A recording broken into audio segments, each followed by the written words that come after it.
So the Google Pixel 8a has been out for around 2 months now, and here are my thoughts on it.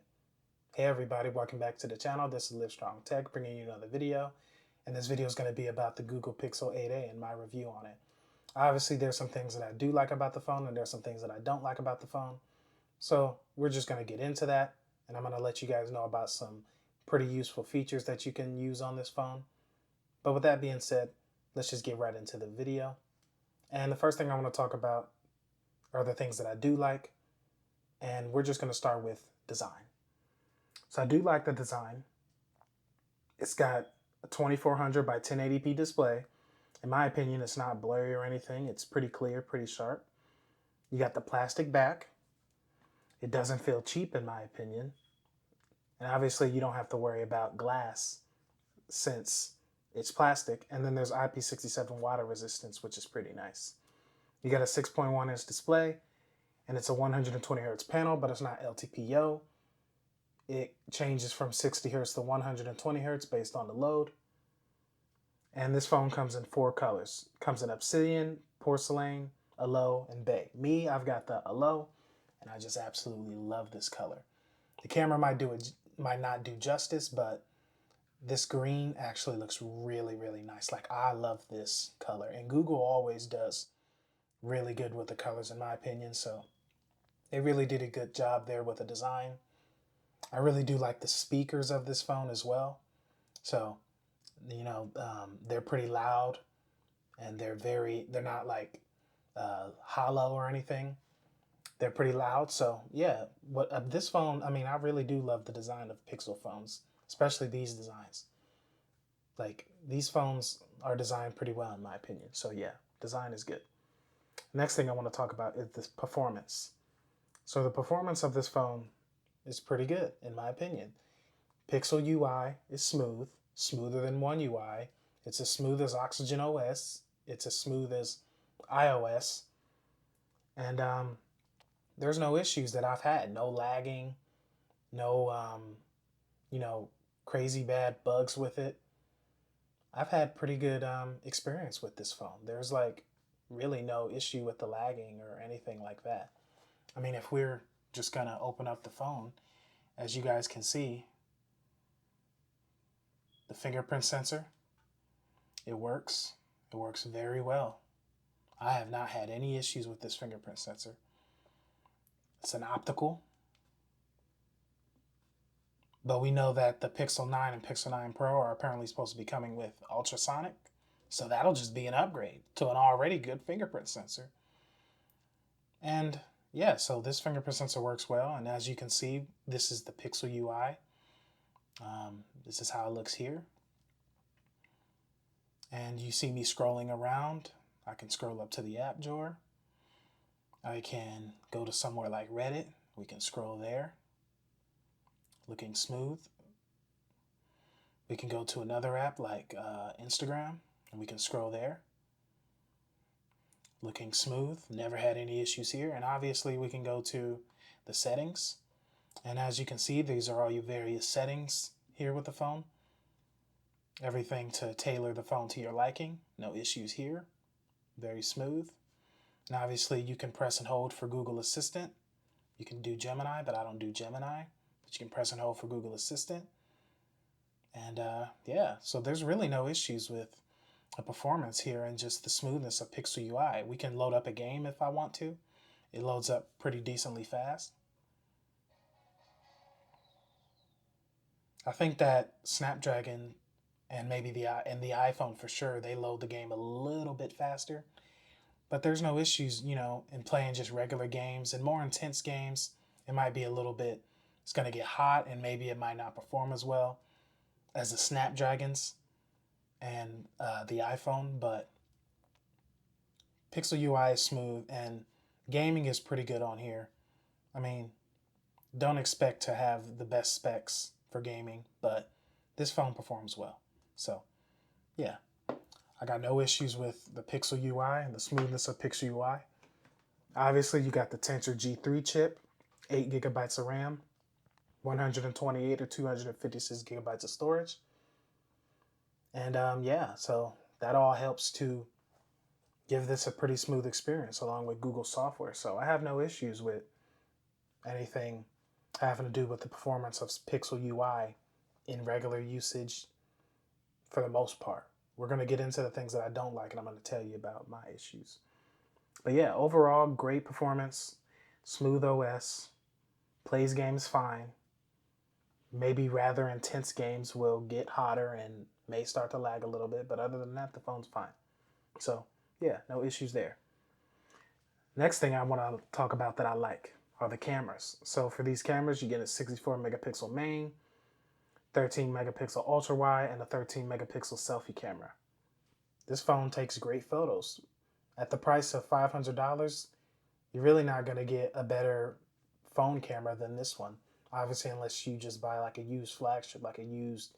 But even then, you're not going to get better cameras than Google usually, because Google usually is known for just taking the best shots. Maybe not the best video, but taking the best photos.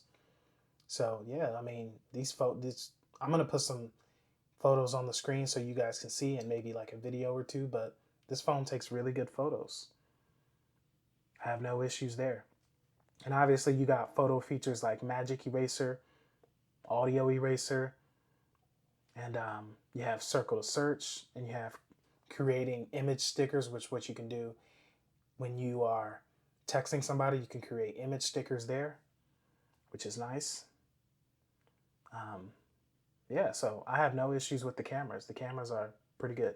No issues there. Next thing I really like about the phone are features that basically are only on Pixels or somewhat Pixel exclusive.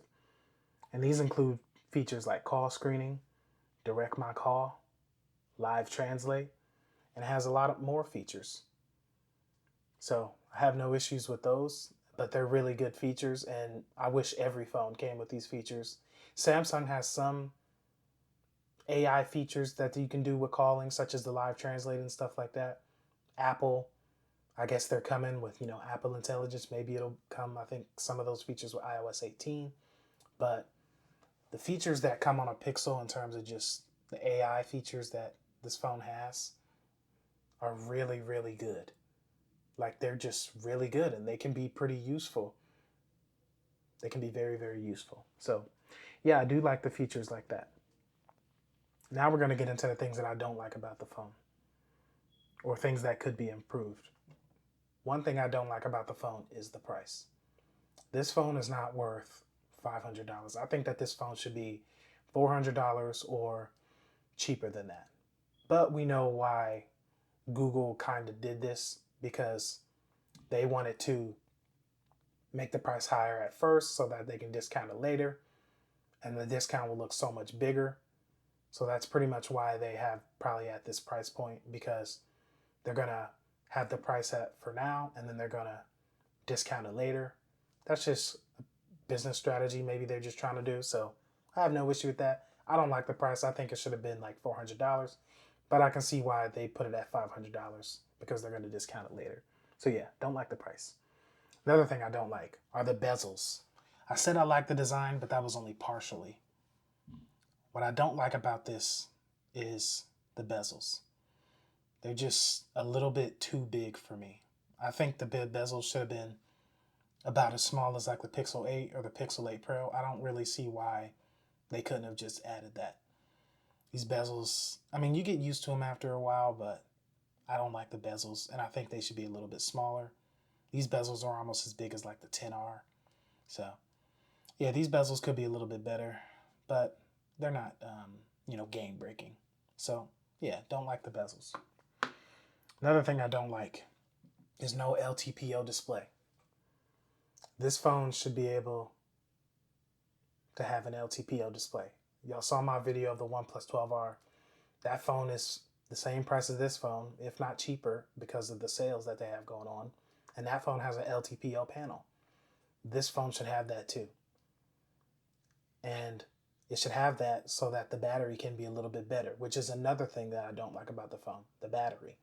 I'm going to put my usage statistics on screen, but I think that the battery in this phone leaves a little bit to be desired, and the battery could be better. You get a 4,492 milliamp hour battery, and it features fast charging, but in this day and age, the charging is pretty slow. So not only are you not getting a good battery, you're not really getting fast charging, because the charging like 18 watts, that's just ridiculous in 2024. So yeah, no LTPO display, which is going to make the display less efficient. And then the phone itself doesn't charge very fast. So really, you're just not getting a good battery, and you're not getting a good charging speed. You'll get around 5 to 6 hours of screen on time. I guess that's not bad. But when there's competition out there like the OnePlus 12R that get better battery, I think Motorola even got some phones out there with some 5,000 milliamp hour batteries that are in the affordable price range. This phone could be a little bit better with the battery. And an LTPO display would be able to give it better battery and add fast charging so that you can charge up a little bit faster, at least like 30 watts or 45 watts. That would be good. So, yeah. And the last thing that I want to talk about that I don't like about this phone is the phone gets too hot in scenarios when you're using the phone a little bit more. What I mean by that is, let's say you're navigating outside, the phone's going to get hot. You might be playing games under sustained load. This phone is going to get a little bit hotter than other phones. Maybe you're just using the phone actively, maybe, on TikTok, scrolling through apps, maybe you're on Snapchat. I've had scenarios where this phone just got hot during just regular usage, like just going to Snapchat or TikTok, maybe just watching a YouTube video. I mean, that could be improved. And I know it's because of the Tensor G3 being fabricated by Samsung, so hopefully they fix it in the future. We've been hearing that the Tensor G5 is going to be manufactured by TSMC. Maybe that'll help a little bit more. Maybe they could add like a cooling chamber, a vapor cooling chamber, like the OnePlus have with their cryo velocity cooling system, and Samsung also has some vapor chamber cooling systems. But I think that this phone would greatly benefit from some things like that. So the phone gets a little bit too hot during sustained usage. Sometimes it does happen, sometimes it doesn't. Usually most phones are going to get hot, but I think that this phone gets a little bit too hot, hotter than those phones, at least more often. So yeah, I do not like the hotness that this phone gets. But other than that, I think those are all the things that I don't like about the phone.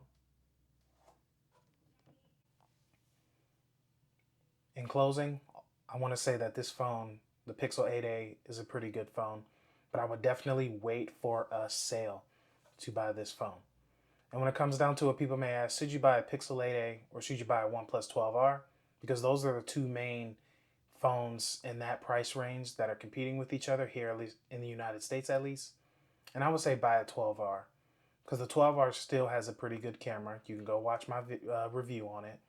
The 12R has a bigger display, it has a bigger battery, it has faster charging, the screen is more sharp, and yeah, so that phone is pretty much spec a lot higher than this phone, and yet it's the same price or cheaper.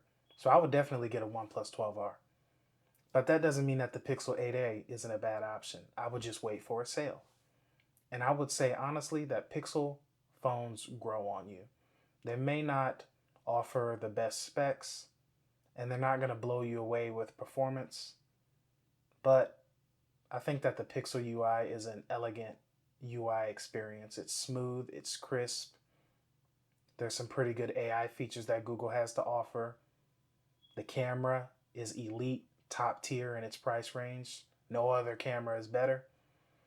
And overall, I think that Google just wanted to offer still the Pixel UI experience, but in a smaller and cheaper price range. And I think that's exactly what they did here with the Pixel 8a. It's a pretty good phone. Like I said, I would just wait for a sale. Better yet, wait for the Pixel 9 and 9 Pro announcement before you make your final decision, because we don't know what those phones are going to be. But all in all, I would say that this phone is a good phone, and it eventually growed on me well, eventually grew on me, and that I think you're still going to have a good experience with this phone. There may be some people out there that want a smaller phone. This phone gives you that small form factor. All the other phones out there are just really, really big. This phone gives you a smaller form factor, really, really nice color. And yeah, I just really like this phone because it grew on me. So I'm happy with this phone. But yeah, that's just all I had to say, guys. Let me know if you guys have any questions about the phone, or leave your thoughts and feedback in the comments. And thanks so much for watching. Hope you guys have a good day. Cheers. Peace. Bye.